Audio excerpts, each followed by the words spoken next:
What is up, Denise Peeps? It's me, Denise Act. So, for today's video, nandito tayo ngayon sa Star City dito sa Pasay, Metro Manila.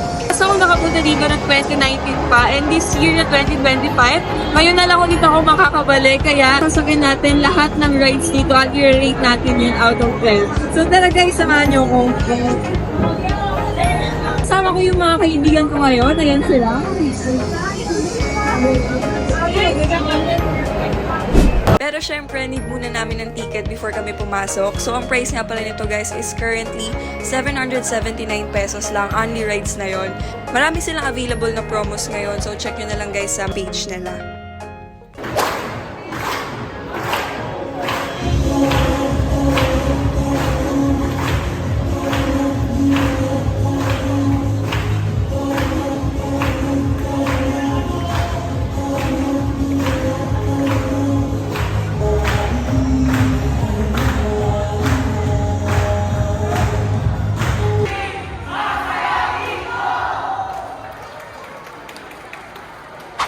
It's been 6 years na pala nang last kami nakapunta dito ng mga friends ko, and sila pa rin yung kasama ko hanggang ngayon. Kaya nakaka-excite ulit bumalik dito sa Star City kasi yung nostalgic talaga ng place na to sa amin. Kaya titignan din namin kung same pa rin ba or may mga nabago na ba na rides dito sa Star City. And dahil may hilig kami sa mga extreme na rides, syempre matataas ang mga magiging rating namin kapag thrilling and extreme yung rides. So first po namin sasakyan ay Music Express.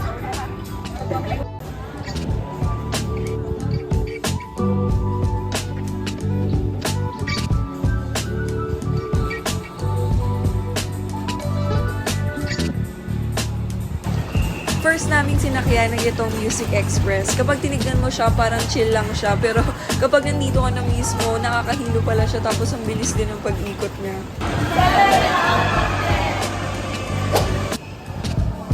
Next ay itong bumper car. So wala pa masyadong pila, kaya kami yung nauna dito. And ito talaga yung pinaka-favorite ko guys sa mga amusement parks. Kahit na ito yung paulit-ulit mong sakyan, okay lang sa akin. Kasi feeling ko kasi parang akong driver kapag sumasakay ako dito.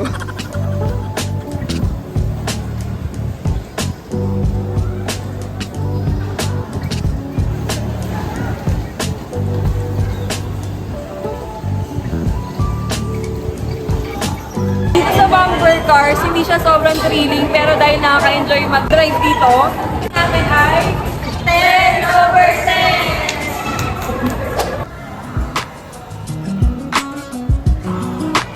Then dito naman sa Jumping Star, basic lang talaga to sa amin kasi ang baba lang niya. Unlike sa EK na Extreme Tower na sobrang taas talaga.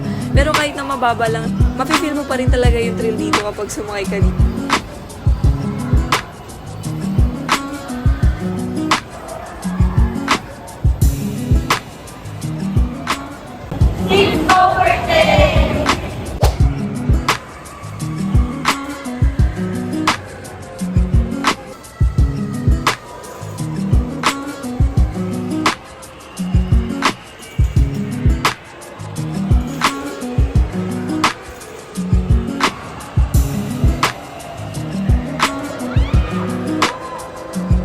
Dito sa Egyptian spinning coaster, pag pinanood mo siya, parang ang basic niya lang sakyan. Pero kapag nandito ka na mismo, sobrang mapifeel mo talaga yung hilo kasi yun nga, nag-i-spin siya tapos ang bilis niya. Kaya parang na-feel ko talaga na parang nasusuka ako pagkababa ko. Nakakahilo! Next natin ay dito sa Horror House. Ito ang gabi ng lagi. Kailangan natin maging matapang pumasok dito.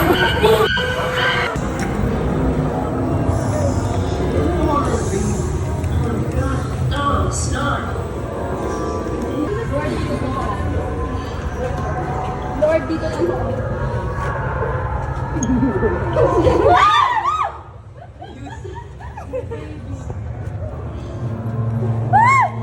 I like this is purple. Yes, tapos nga. 4/10. Hindi nakakatakot. Kala mo hindi sumigaw.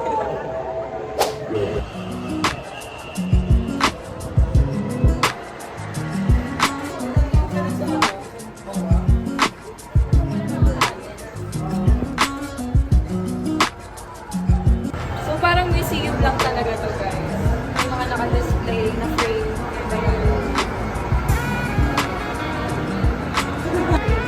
Nasa space na.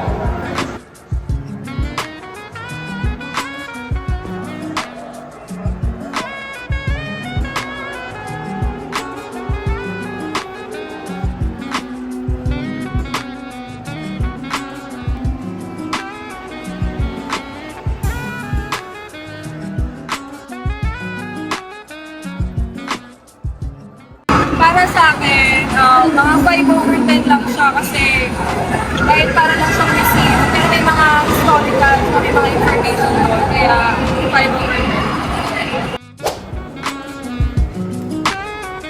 Ito na yung isa sa mga extreme rides dito sa Star City. Kaya nagdadalawang isa pa kung sasakay ba ako. Ayan, dahil nagmatapang ako, sumama na rin ako dito.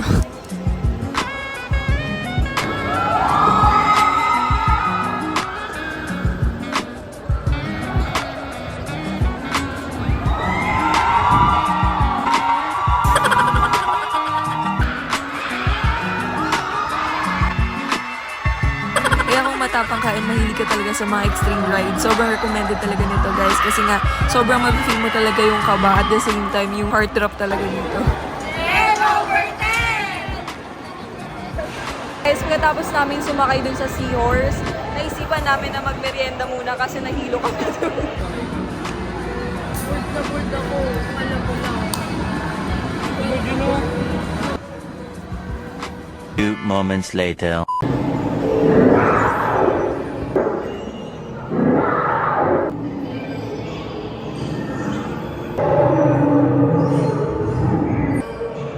Dito naman sa Dinosaur Alive, may enjoy talaga to ng mga kids kasi para talaga silang mga totoong dinosaur.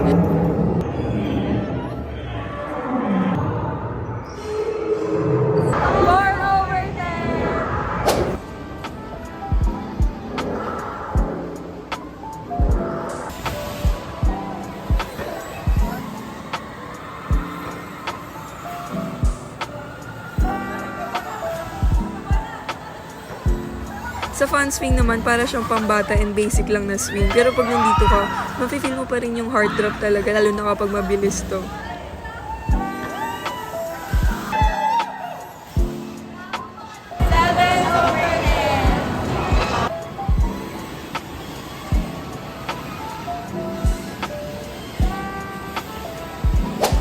Ganito yung tsura namin bago sumakay sa surf dance. Nabangan natin mamaya mga fresh pa din. Kabado bente na?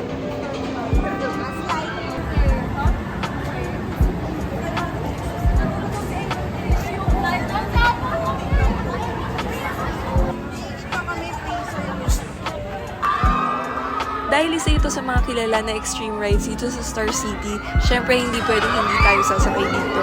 Dito guys, kapag sumakay kayo, parang mafe-feel mo talaga na mahuhulog kayo.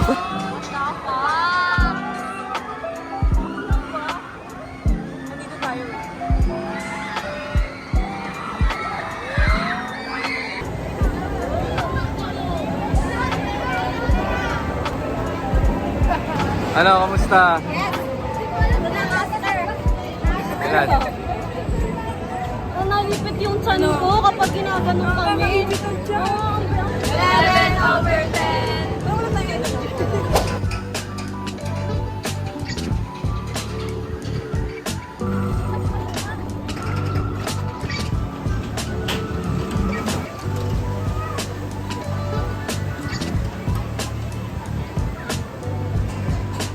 Then dito sa Jungle Splash, isa ito talaga sa mga naging favorite ko na rides dito sa Star City kasi ayan o, mapifeel mo talaga yung thrill kapag bumabagsak ka na.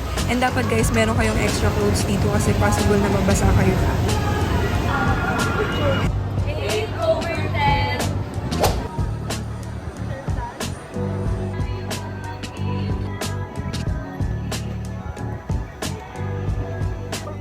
Next is Giant Star Wheel or Ferris Wheel.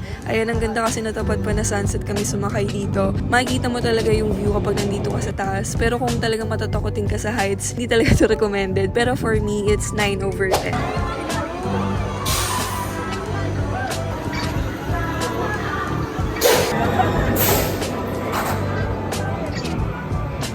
Sa vlog. Kakayanin. Nakabahan dahil baka masuka. Parang hindi...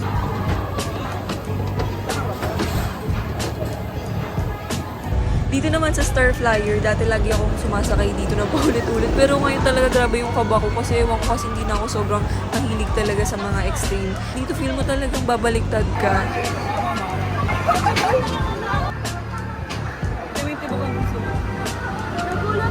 360 akala ko. Legit po guys, grabe yung tip. Grabe yung tip. 100 over 10. Reaction video. Gagalaw.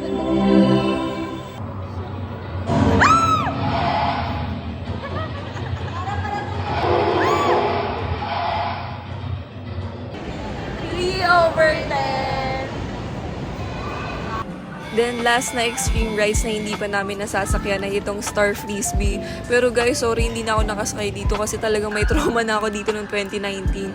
As in, sobrang suka talaga ako nung sumakay ako dito kasi feel mo talaga mawawala yung kaluluwa mo kapag sumakay ka dito. Kaya hindi ko na trinay ulit. Guys, anong rating nyo? Ilan?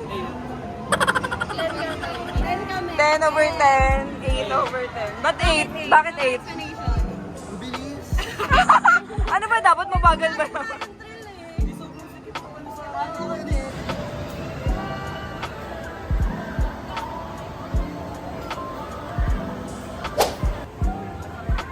Ito, Lolly Swing. Tara.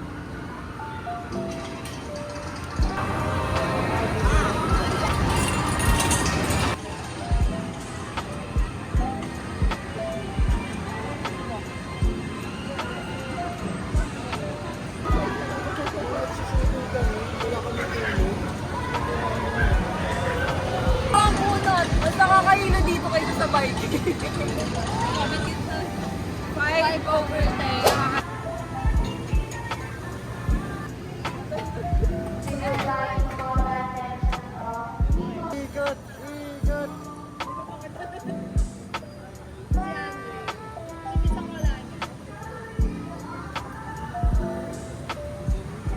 Over 10. Yan na guys, yung last namin sasakyan dito sa Star City. Time check, 9 p.m. na ngayon. Start kami kanina 1 p.m. Pero nasulit naman namin yung mga rides dito. Na-try namin sila lahat. Except lang talaga sa Star Frisbee, hindi ko talaga sinugal na i-try yung rides na yan kasi masusuka lang ako. Worth it talaga pumunta dito sa Star City. Kaya kung gusto nyo ma-heal yung inner child nyo and gusto nyo bumalik sa pagkabata, invite nyo guys yung family nyo and mga friends nyo na pumunta ulit dito sa Star City. Dami silang promo ngayon dito. Kaya punta na kayo guys. Kaya Star City, punta na dito!